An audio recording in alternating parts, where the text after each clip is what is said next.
Agée chapitre 2. Le 28e jour du 7e mois, la parole de l'Éternel se révéla par Agée, le prophète, en ces mots. Parle à Zorobabel, fils de Shealtiel, gouverneur de Juda, à Josué, fils de Jotsadak, le souverain sacrificateur, et au reste du peuple, et dis-leur, quel est parmi vous le survivant qui ait vu cette maison dans sa gloire première? Et comment la voyez-vous maintenant? Telle qu'elle est, ne paraît-elle pas comme rien à vos yeux? Maintenant, fortifie-toi, Zorobabel, dit l'Éternel. Fortifie-toi, Josué, fils de Jotsadak, souverain sacrificateur. Fortifie-toi, peuple entier du pays, dit l'Éternel, et travaillez, car je suis avec vous, dit l'Éternel des armées.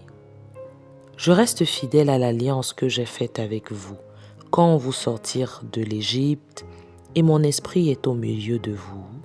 Ne craignez pas, car ainsi parle l'Éternel des armées. Encore un peu de temps, et j'ébranlerai les cieux et la terre, la mer et le sec. J'ébranlerai toutes les nations, les trésors de toutes les nations viendront, et je remplirai de gloire cette maison, dit l'Éternel des armées. L'argent est à moi, et l'or est à moi, dit l'Éternel des armées. La gloire de cette dernière maison sera plus grande que celle de la première, dit l'Éternel des armées. Et c'est dans ce lieu que je donnerai la paix, dit l'Éternel des armées.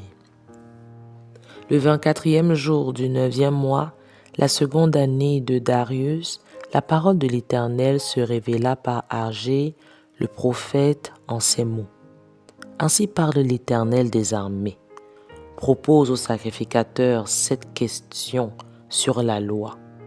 Si quelqu'un porte dans le pan de son vêtement de la chair consacrée et qu'il touche avec son vêtement du pain, des mets, du vin, de l'huile ou un aliment quelconque, ces choses seront-elles sanctifiées? Et les sacrificateurs répondirent, non. Et Agée dit, si quelqu'un souillé par le contact d'un cadavre touche toutes ces choses, seront-elles souillées? Les sacrificateurs répondirent, elles seront souillées. Alors Agée, reprenant la parole, dit, tel est ce peuple, telle est cette nation devant moi, dit l'Éternel, telles sont toutes les œuvres de leurs mains, ce qu'ils m'offrent là est souillé.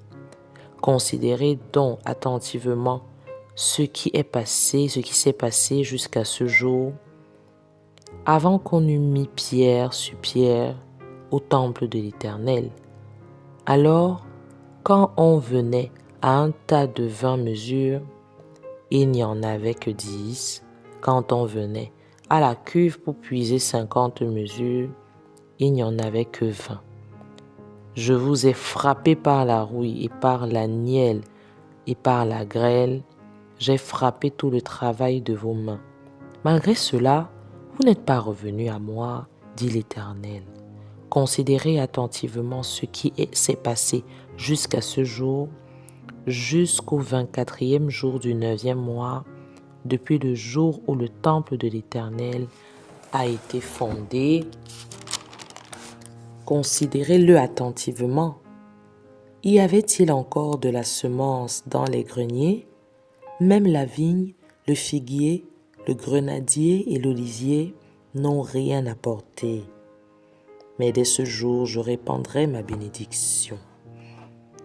La parole de l'Éternel fut adressée pour la seconde fois à Agée, le 24e jour du mois, en ces mots.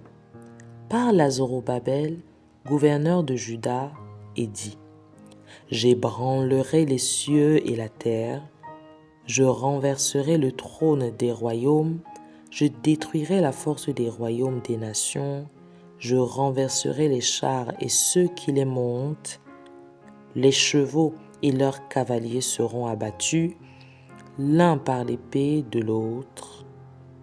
En ce jour-là, dit l'Éternel des armées, je te prendrai, Zorobabel, fils de Shealtiel, mon serviteur, dit l'Éternel, et je te garderai comme un sceau, car je t'ai choisi, dit l'Éternel des armées.